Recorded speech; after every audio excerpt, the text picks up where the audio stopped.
السلام عليكم ورحمة الله وبركاته. إن الحمد لله نحمده ونستعينه ونستغفره ونعوذ بالله من شرور أنفسنا ومن سيئات أعمالنا. من يهده الله فلا مضل له ومن يضلل فلا هادي له، وأشهد أن لا إله إلا الله وحده لا شريك له، وأشهد أن محمدًا عبده ورسوله. يا أيها الذين آمنوا اتقوا الله حق تقاته ولا تموتن إلا وأنتم مسلمون. يا أيها الناس اتقوا ربكم الذي خلقكم من نفس واحدة وخلق منها زوجها وبث منهما رجالا كثيرا ونساء، واتقوا الله الذي تساءلون به والأرحام إن الله كان عليكم رقيبا. يا أيها الذين آمنوا اتقوا الله وقولوا قولا سديدا يصلح لكم أعمالكم ويغفر لكم ذنوبكم، ومن يطع الله ورسوله فقد فاز فوزا عظيما. أما بعد، فإن أصدق الحديث كتاب الله، وخير الهدي هدي محمد صلى الله عليه وآله وسلم، وشر الأمور محدثاتها، فإن كل محدثة بدعة، وكل بدعة ضلالة، وكل ضلالة في النار. أيها الناس عباد الله، أوصيكم بتقوى الله عز وجل. عباد الله، يقول الله تعالى: قل بفضل الله وبرحمته فبذلك فليفرحوا هو خير مما يجمعون. قل بفضل الله وبرحمته فبذلك فليفرحوا هو خير مما يجمعون. وقال الله تعالى: يا أيها الرسول بلغ ما أنزل إليك من ربك وإن لم تفعل فما بلغت رسالته والله يعصمك من الناس إن الله لا يهدي القوم الكافرين. وقد روى الأئمة من أهل السنة والجماعة بسندهم عن أبي عبد الرحمن السلمي رحمه الله تعالى أنه كان يقول: حدثنا الذين كانوا يقرؤوننا القرآن كعثمان بن عفان وعبد الله بن مسعود وغيرهما رضي الله عنهم أنهم كانوا إذا تعلموا من النبي صلى الله عليه وسلم 10 آيات لم يتجاوزوها حتى يتعلموا ما فيها من العلم والعمل. قالوا: فتعلمنا القرآن والعلم والعمل جميعا. معشر المسلمين، kama tutakumbuka katika khutba ya wiki iliyopita tulitanguliza kuisoma aya ya 58 katika surati Yunus, ambayo aya hii wanaitolea hoja watu wanaotetea uzushi walihtifalu bilmaulid an-nabawi. Wanaitumia aya hii kama kisingizio cha kuwa wana uhalali wa wao kuyafanya wanaoyafanya katika sura hizi ambazo zimedhihiri katika wakati wa sasa, wakidai ya kwamba wanayo hujja, wanayo dalili katika kitabu cha Allah inayowaruhusu wao kuyafanya haya wanaoyafanya. Na dalili yenyewe ni hii kauli ya Allah subhanahu wa ta'ala: qul bifadlillahi wa birahmatihi fabidhalika falyafrahu huwa khairun mimma yajma'un.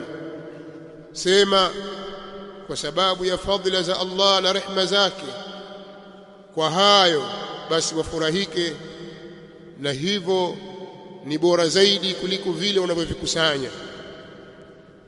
Wakawa wanatoa ushahidi na dalili kupitia aya hii kwamba wao wana wajibu wa kuyafanya wanayoyafanya, na wakawataka watu wote wafanye hivyo, na yoyote asiyefanya hivyo wanavyofanya wao, huyo ni kafiri, huyo hampendi mtume sallallahu alayhi wasallam, huyo ni adui wa Uislamu, huyo ni mtu asiyefaa katika jamii, hampendi mtume sallallahu alayhi wasallam, wala hapendi mtume sallallahu alayhi wasallam kusifiwa, wala hapendi mtume sallallahu alayhi wasallam kuswaliwa, wala hapendi maendeleo ya Uislamu. Kwa ufupi kwamba huyo ni kafiri. Na hizo ni fikra za kiwahabi zilizoanzishwa na watu wa magharibi, zilizoanzishwa kwa lengo la kuuvunja Uislamu. Mashekhe kwenye mimbari zao wakawa wanaunguruma kwa sauti za jazba, wakiwahukumu wale wanaowahoji wao, mmelitoa wapi jambo hili? Mbona hatuna ushahidi nalo kutoka kwenye kitabu na as-sunna, kutoka kwenye al-Qur'an, kutoka kwenye mafunzo ya mtume Muhammad sallallahu alayhi wa alihi wasallam? Mmetoa wapi mambo haya? Kila aliyejaribu kuhoji na kutaka kujua uhalali wa mambo haya alikutana na lugha kali za kumkebehi, za kumdhalilisha, za kumtweza na kuonyesha mtu huyo katika jamii hafai, kwa sababu hapendi kusherehekewa mtume Muhammad sallallahu alayhi wa alihi wasallam. Na wao wakifanya hivyo wana ushahidi wa kauli hii ya Allah subhanahu wa ta'ala, qul bifadlillahi wa birahmatihi fabidhalika falyafrahu huwa khairun mimma yajma'un. Tukajenga msingi wa hoja hapa ambao ni msingi sahihi, msingi ambao utaihami dini ya Allah subhanahu wa ta'ala kwa karne na karne, vizazi baada ya vizazi. Kila atakayejaribu kuitumia Qur'an iende kwenye matakwa yake na utashi wake, basi atarudishwa katika msingi huo ili dini iendelee kubaki kuwa safi. Nao ni maneno ambayo wanawazuoni wa sunna kina al-Imam Ahmad na kina Ibn Abi Shayba na wengineo wameitaja athari hii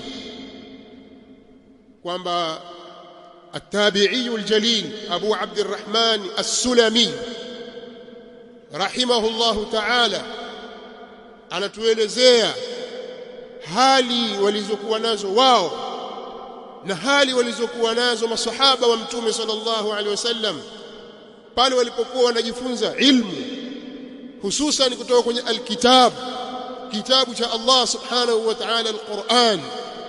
Anatuambia kwamba walikuwa wanatusimulia wale watu ambao wanatusomesha Qur'an, walimu wetu wa Qur'an, walimu wao wa Qur'ani wao ni masahaba. Akasema ka Uthmana ibn Affan wa Abdullah ibn Mas'ud wa ghayrihima radiyallahu anhum. Mfano wa watu hawa ndio walimu wetu sisi waliokuwa wakitusomesha al-Qur'an. Uthman ibn Affan thalithul khulafa'i ar-rashidin, khalifa watatu katika makhalifa wa mtume Muhammad sallallahu alayhi wasallam, na Abdullah ibn Mas'ud, Abdullah ibn Ummi Abd, Abdullah mtoto wa mama Abd, Abdullah ibn Mas'ud radiyallahu anhum na wengineo.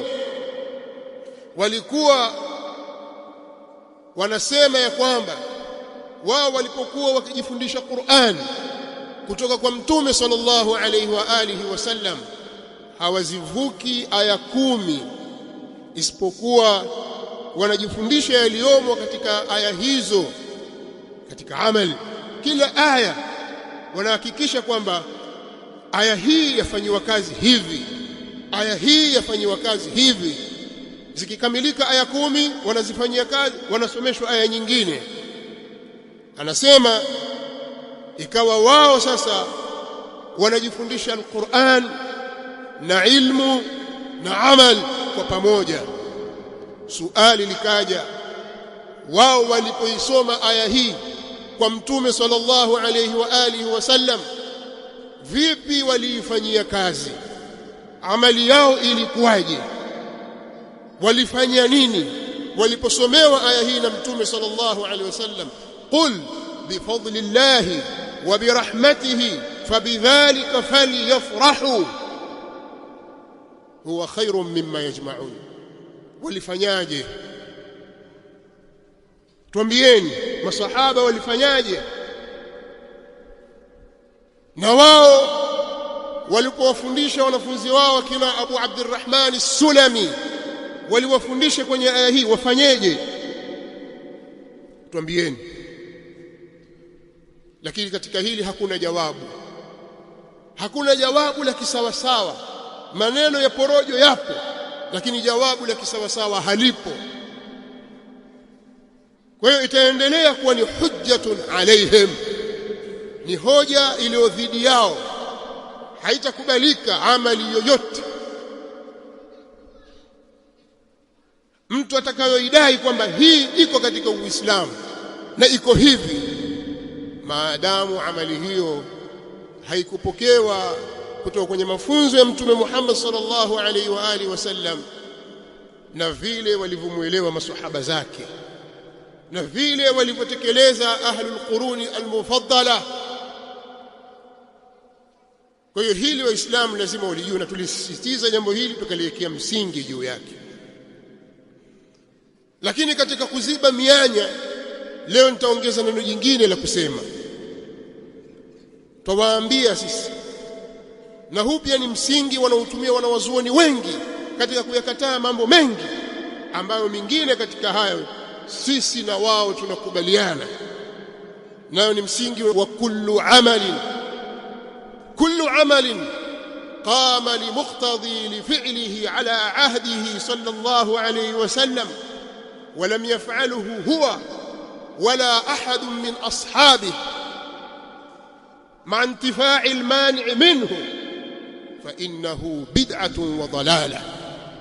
Amali yoyote ambayo sababu ya kufanywa kwake katika wakati wa Mtume sallallahu alaihi wasallam, sababu hiyo ilikuwepo, kisha Mtume sallallahu alaihi wasallam asiifanye, na wala hakukuwa na kizuizi chochote kilichomzuia, kwa hiyo akawa Mtume sallallahu alaihi wasallam hakuifanya yeye wala hakuifanya maswahaba zake, kuifanya amali hiyo ni uzushi, ni bid'a na ni dalala, ni katika mambo ya upotevu ambayo yatampelekea mtu kuingia katika moto, wal billah. Nimesema maneno haya kwa sababu baada ya Mtume sallallahu alaihi wasallam na baada ya masahaba wa Mtume sallallahu alaihi wasallam pamekuja mambo mengi. Kuna mambo ambayo ukiyatazama sababu ya kufanywa kwake katika wakati wa Mtume sallallahu alaihi wasallam ilikuwepo na hakukuwa na kizuizi, na Mtume sallallahu alaihi wasallam hakuifanya amali hiyo. Na pia kuna amali ambazo Mtume sallallahu alaihi wasallam katika wakati wake hakuwa na sababu ya kuifanya amali hiyo, sababu ilikuja kupatikana baada ya yeye kuondoka.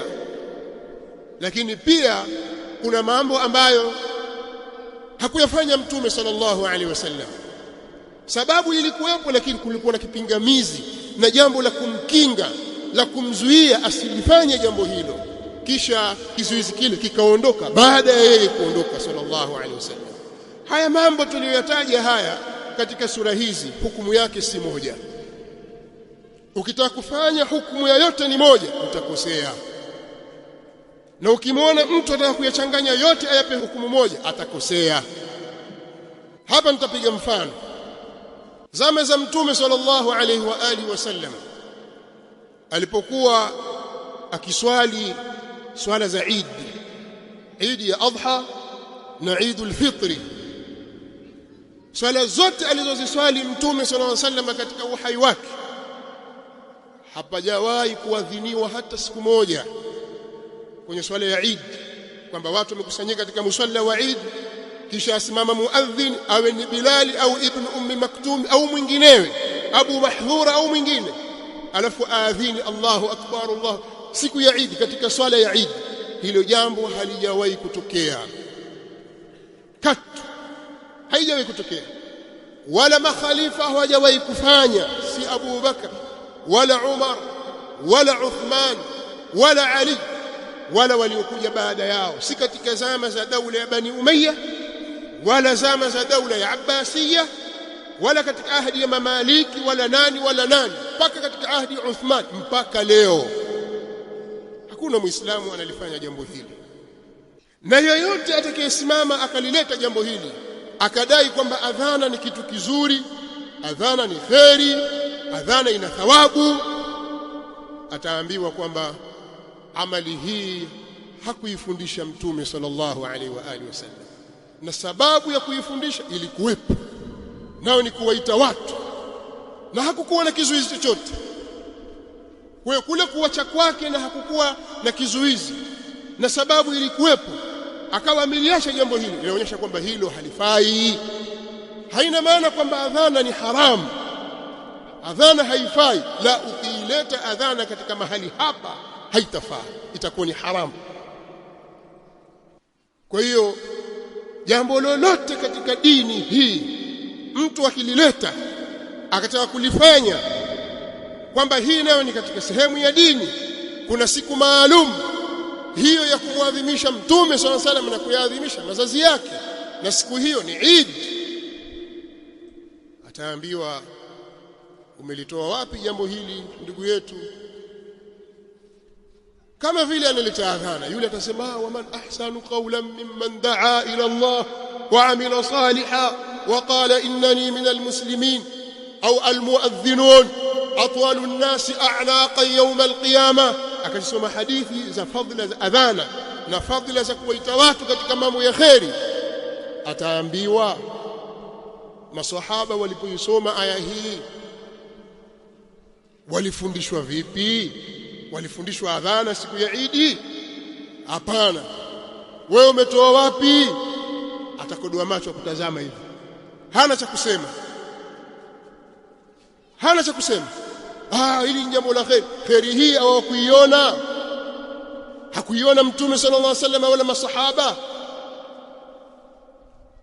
Kwa hivyo akisoma aya hii qul bi fadlillah wa bi rahmati, ataulizwa hao hawakuiona kweli rahma ni mtume sallallahu alaihi wasallam, lakini mtume sallallahu alaihi wasallam afundishaje?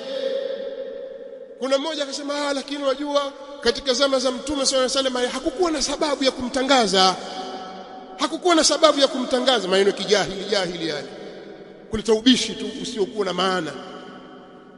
Mtume sallallahu alaihi wasallam alijitangaza bwana katika wakati wake. Maswahaba walimtangaza mtume. Utautangazaje Uislamu bila ya kumtangaza mtume sallallahu alaihi wasallam? Tunachozungumzia ni suala la al-ihtifal bil mawlid an-nabawi bihadhihi al-kayfiyyah al-muayyana. Kwa hii kaifia hii muayyana hii mlioiweka na hii mitindo mlioiweka, ni nani alilifundisha jambo hili? Jambo litazameni, pekueni kwenye vitabu, muangalie al-Qur'an na Sunna. Mwingine anakuja Allah ameshasema bwana, wadhakkirhum bi ayyamillah, wakumbushe wao na masiku ya Allah, kuna tarehe ndani yake. Ndio waliposoma aya hii, maana hii si Taurati wala hii si Injili, hii ni Qur'an. Ameifundisha nabiyuna Muhammad sallallahu alayhi wa alihi wasallam, ambaye sisi tunaamini na kuitakidi ametekeleza amri ya Allah subhanahu wa ta'ala pale alipoambiwa ya ayuha ar-rasul balligh ma unzila ilayka min rabbik wa in lam taf'al fama ballaghta risalatahu wallahu ya'simuka minan nas inna Allah la yahdi al-qawma al-kafirin. Ewe nabii, ewe mtume, fikisha kile ulichoteremshiwa wewe kutoka kwa Mola wako. Usipofanya utakuwa hujafikisha risala yake. Allah subhanahu wa ta'ala atakuhami na atakukinga, atakulinda dhidi ya maadui, dhidi ya watu. Hakika Allah hawaongozi na wala hawafanikishi watu makafiri. Mtume sallallahu alaihi wasallam faballagha ar-risala wa adda al-amana wa nasaha al-umma wa jahada fi Allahi haqqa jihadihi hatta ataahu al-yaqin. Akafikisha Mtume sallallahu alaihi wasallam risala aliyopewa, hakufanya khiana, akaitekeleza amana, akaifikisha kwa walengwa, akaunasihi umma. Hakuna jambo lolote la kuingiza katika aljanna wala kuweka mbali na moto ila alilibainisha sallallahu alayhi wa alihi wasallam, na alipigania dini ya Allah subhanahu wa ta'ala ukweli wa kuipigania. Kwa hiyo haya amefanya Mtume sallallahu alayhi wasallam, lakini katika aliyofanya na kuyafundisha hakutufundisha swala la ihtifalu bil maulid an-nabawi. Mmelitoa wapi? Nasallallahu lana wa lakum al-afiyah was-salam.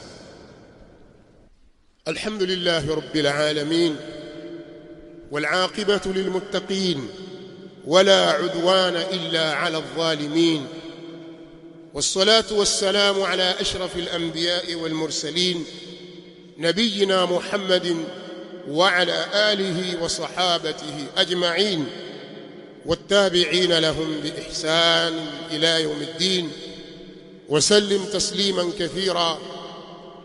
أما بعد، jambo hili tunalolieleza na kulifafanua katika khutba hii, jambo la ihtifalu bil maulid an-nabawi, hakulifundisha Mtume sallallahu alaihi wasallam wala hawakulipokea wala kulifundisha masahaba walioishi na Mtume sallallahu alaihi wasallam kwa miaka mingi, na wao wala hawakuwafundisha wanafunzi wao, na bila shaka ule waliokuja nao wao ndio Uislamu sahihi na si mwingineo, wala waliofuatia pia hawakufundishwa jambo hili. Na ndio maana al-Imamu as-Sakhawi rahimahullahu ta'ala anaeleza ya kwamba aslu amali al-maulid ash-sharif. Al-Imamu as-Sakhawi amefariki mwaka 902 Hijiria, mwaka 902 Hijiria, ikiwa leo ni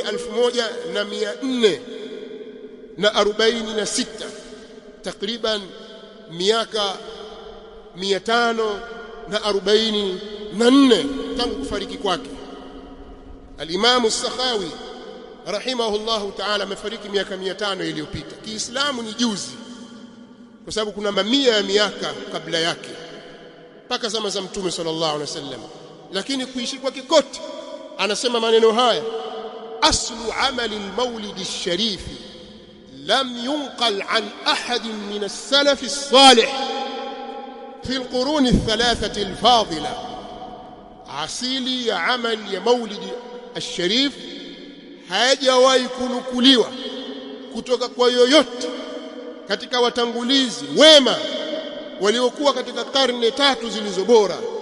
Wa inma hadatha ba'daha bil maqasid al hasana, hakika si vingine yamezuka baada yake. Hayo mambo ya maulid yamezuka baada ya hizo karne, lakini kwa makusudio mazuri.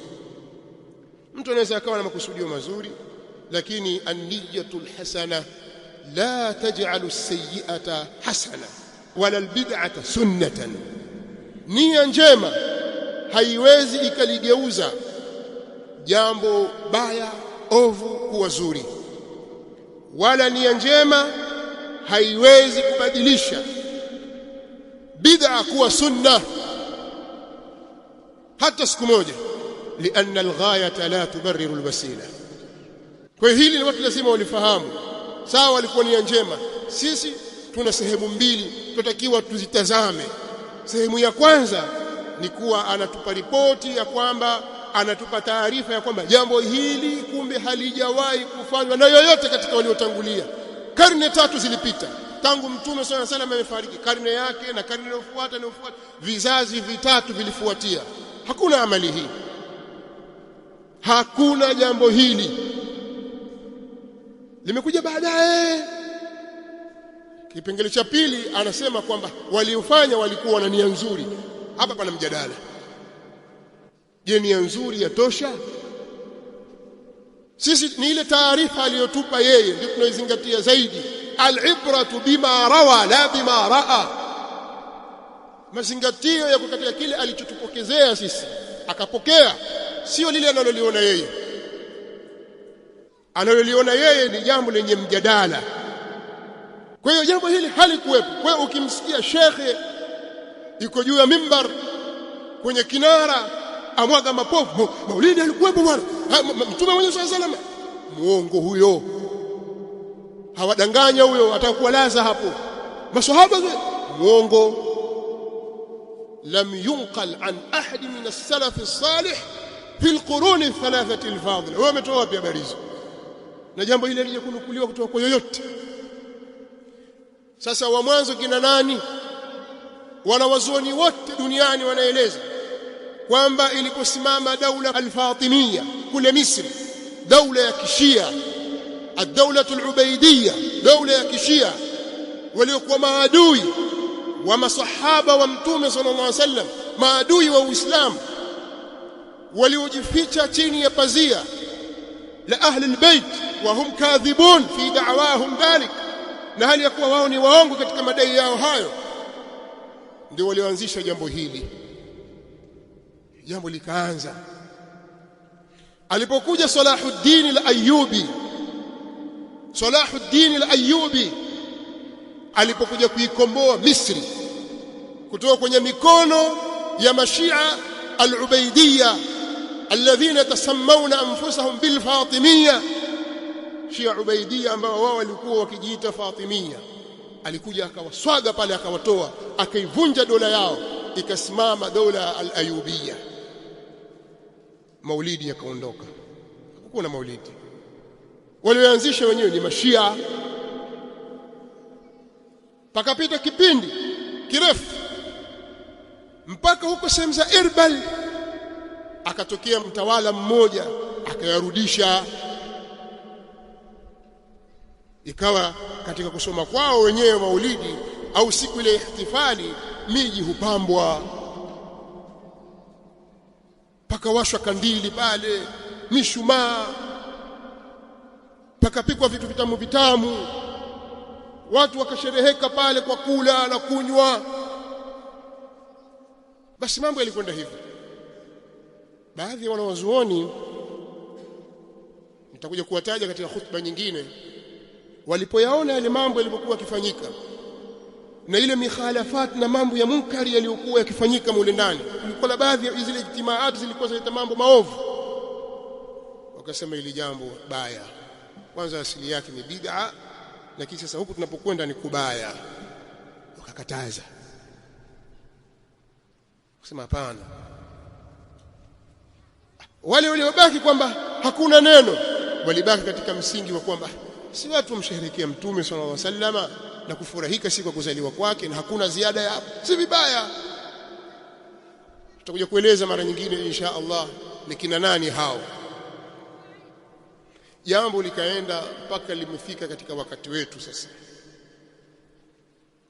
Hakukuwa na ngoma katika wakati huo, wala kuimba na kucheza na kukata viuno. Haya mambo hayakuwepo. Au kwamba ni zefe lapigwa na mdundo wapigwa mpaka watu waswali maghrib. Ukitazama upande wa magharibi kuna ile ashfaqul ahmar ishatoweka, watu wasikia ngoma tu wacheza wamshangilia Mtume. Magharibi hawajaswali. Juzi ilitokea hapa Pongo, hao wanamshangilia Mtume sallallahu alaihi wasallam. Ukitazama mbona magharibi yaisha kule, wewe usikia watu wadunda ngoma, watu wacheza. Wana nini hao? Hao waislamu wamfurahikia Mtume. Si Mtume ndio aleta swala 5 na magharibi hapa, mbona mambo yanakwenda namna hiyo? Haya tuyaache, lakini ngoma, pigwa ngoma kikweli kweli. Alafu wenyewe kuna nyimbo za kumsifu Mtume sawa na nyimbo nyingine tu zao wenyewe wazitunga, za kushambulia watu, za kujisifu, za kusifu mashehe wao. Watu watoka barabarani, wengine wamevaa vinyago, wakifika katika miji Tanga wapi, watu mipaka masizi usoni, wamevaa maguu ya kiuganga hivi. Zafi alianza mpaka aje pale mchawi azuze na tunguri na mwengo mbele aonyesha huku na huku. Haya tuanze sasa, ndio Zafi alianza.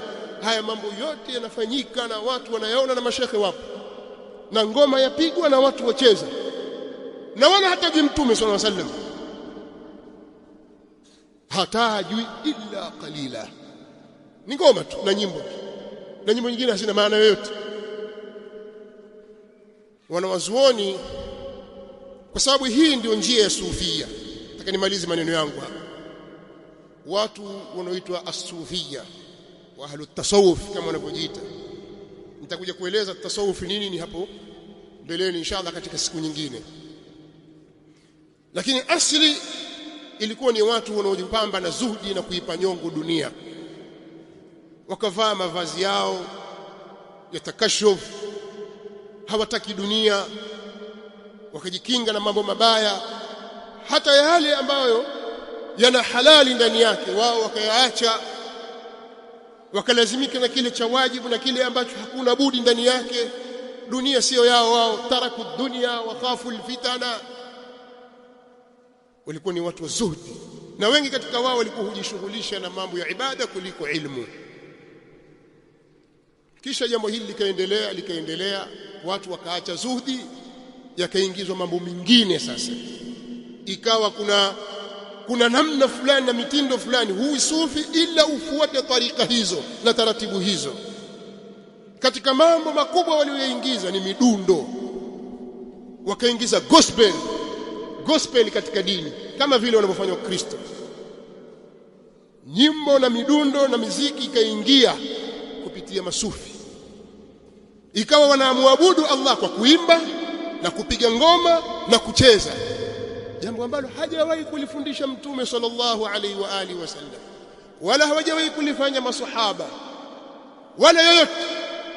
Ndio pale al-Imam al-Qurtubi rahimahullahu ta'ala katika tafsiri yake Ahkamul Qur'an alipoitaja kauli ya al-Imam al-Qadhi Abu Bakr Muhammad bin al-Walid bin Khalaf at-Turtushi rahimahullahu ta'ala, alipokuwa akizungumzia sufia, aliulizwa kuhusiana na amali za masufi, akajibu maneno haya: madhhabu as-sufiyati batalatun wa jahalatun wa dalalah wama al-islamu illa kitabullahi wa sunnatu rasulih sallallahu alayhi wa alihi wasallam. Akasema madhhabu ya usufi, huu sufi tunaojua sisi si zuhdi, huu sufi kama tariqa ni madhhabi ya uvivu na ujinga na upotevu. Asili watu wake ni wavivu, wajinga, wapotevu, na haukuwa Uislamu isipokuwa ni kitabu cha Allah na sunna za Mtume sallallahu alaihi wasallam. Maneno yao yameyanukuu wengi katika wanazuoni, lakini nakurejesha kitabu maarufu kabisa, tafsiru ya al-Imam al-Qurtubi, tafsiru ahkam al-Qur'an al-Karim ya al-Imam al-Qurtubi rahimahullah. Maneno hayo utayapata.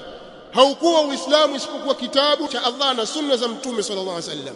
Kisha akasema wa amma ar-raqsu wat-tawajudu fa awwal man ahdathahu ashabu as-Samiri lamma ittakhadha lahum ijlan jasadan lahu khuwar qamu yarqusuna hawalayhi wa yatawajadun fahuwa dinu al-kuffari wa ubadi al-ijl. Anasema ama mambo ya kucheza ngoma na watu kupandisha midadi wakatingishika, ukaona ukijifanya kwamba wao mahaba sasa yamepanda ya Mtume sallallahu alaihi wasallam, mpaka kupoteza akili, wengine wakaanguka. Mambo hayo mtu wa mwanzo aliyeyazusha ni wafuasi wa As-Samiri. Samiri ana habari ndefu, ni adui wa Nabiiullah Musa alayhi salatu wassalam. Wakati Nabiiullah Musa alayhi salatu wassalam amekwenda kwenye miqat, yeye ndiye aliwapoteza wana wa Israeli, akawaingiza kwenye kuabudu ndama. Kwa hiyo watu wa Samiri walipotengenezewa ijlan jasadan lahu khuwar, wakaanza kutifuka, wakawa wanacheza kando kando ya yule ndama, wakiitakidi kwamba ndama huyo ndiye Mungu. Anasema al-Imam, hiyo dini ya kucheza asili yake ni dini ya makafiri na wenye kuabudu ndama.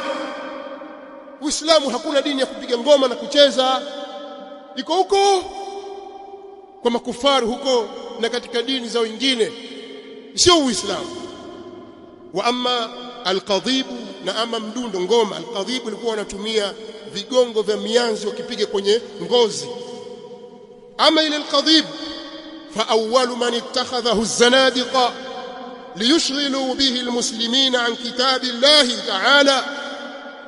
Ama ngoma, tafsiri ngoma, lakini hapa walikuwa wakipiga mdundo wao kutumia hizo qadhib, vigongo vile vitawi wakipiga kwenye ngozi, pia inaitwa taghbir. Mtu wa mwanzo alianza mambo haya ni wale wazandiki.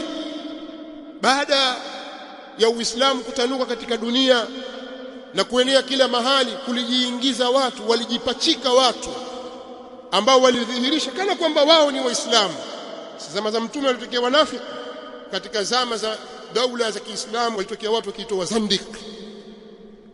Lengo lao ni kuuchimba Uislamu kwa ndani na kuubomoa, wayaharibu mafunzo ya Uislamu. Kwa hiyo watu wa mwanzo waliofanya haya mambo ya ngoma haya ni wazandiki. Wameyafanya hayo ili wawashughulishe Waislamu waache kitabu cha Allah, wasijishughulishe nacho. Na ndio maana leo ukirudi katika madrasa za kisufi za kikhurafi, watu waliosoma miaka ya nyuma hapa, sijui mpaka sasa hivi, lakini miaka ya nyuma hapo kurudi huko, vijana wengi walipelekwa madrasa na baba zao. Mtu mwenye miaka 70 ukimuuliza katika Waislamu, hasa katika mambo huu, alipelekwa madrasa na baba yake. Mwenye miaka 80, miaka 60, miaka 50, vijana wengi walikuwa na madrasa, lakini wengi wao hawakujua kusoma Qur'an. Ajua kasida zote na kila mdundo namna ya kuchezwa, Qur'ani hajui. Ilikuwa ni kampeni maalum ya kuwatoa watu, ila katika madrasa chache kabisa, lakini muadhamu wa madaris ukifika watu hawajui Qur'ani, lakini wanajua nyimbo zote na namna ya kuzipiga ngoma. Zanadiqa lengo lao ilikuwa ni kuwashughulisha Waislamu wakiacha kitabu cha Allah. Kitembea katika hizo madaris, labda utakuta mwanafunzi mmoja wawili kwa juhudi yake binafsi kahifadhi Qur'an, lakini wote mpaka shekhe wao na mwalimu wao hana Qur'an. Innal ladhi laysa fi qalbihi shay'un min al-Qur'an kalbayt al-kharib. Lakini mazanadiqa walifanya kazi, wakawatoa watu katika jambo hili, wakawashughulisha. Wa inma kana majlisu an-nabiy sallallahu alayhi wasallam ma'a ashabihi kaannama ala ru'usihim at-tayr min al-waqar. Hakika si vingine vikao na majalis na vikao vya Mtume sallallahu alaihi wasallam pamoja na maswahaba zake vilikuwa na utulivu, kana kwamba juu ya vichwa vyao kuna ndege.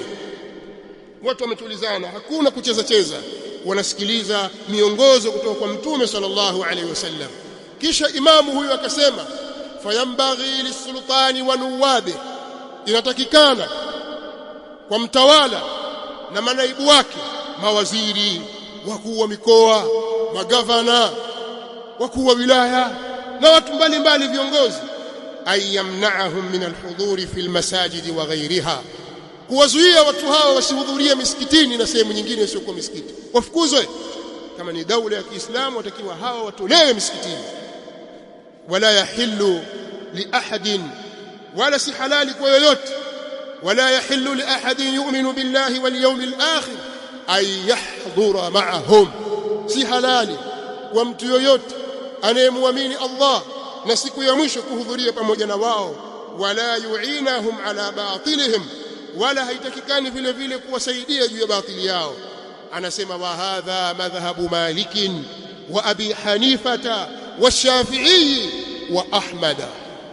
Haya ndio madhhabu ya Imamu Malik, na ndio madhhabu ya Imamu Abu Hanifa, na ndio madhhabu ya Imamu Ash-Shafi'i, na ndio madhhabu ya Imamu Ahmad ibn Hanbal wa ghayrihim min a'immati al-muslimin, wa billahi at-tawfiq. Na wasiokuwa hao na wengineo katika wanawazuoni wa Kiislamu wote ndio madhehebu yao haya, wa billahi at-tawfiq. Tafsiri al-Qurtubi juzu ya 11 ukurasa wa 212 mpaka 213. Al-Imam Ibn Hajar al-Haytami Ash-Shafi'i katika kitabu chake Kafur Ra'a alipoyanukuu maneno haya akasema fata'ammalhu wahfadhhu fa innahu alhaq wa ghayruhu batil, yazingatie haya maneno na uyahifadhi, na maneno haya ndiyo haki, mingineyo yasiyokuwa hayo ni batil. Sasa jambo sasa hivi limetoka katika kwamba sisi tumwadhimisha Mtume sallallahu alaihi wasallam kwa kufurahi kwa halali. Sasa limetoka limekuwa ni ngoma, watu hucheza, na hukumu ya ngoma ni hiyo, wanawazuoni wanaieleza hivyo.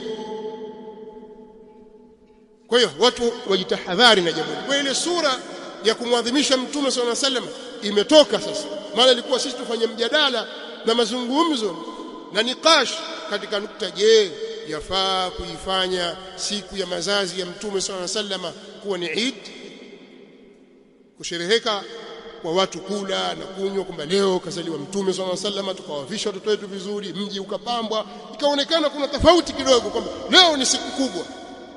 Suala hilo na suala hili yamekuja mingine mapya.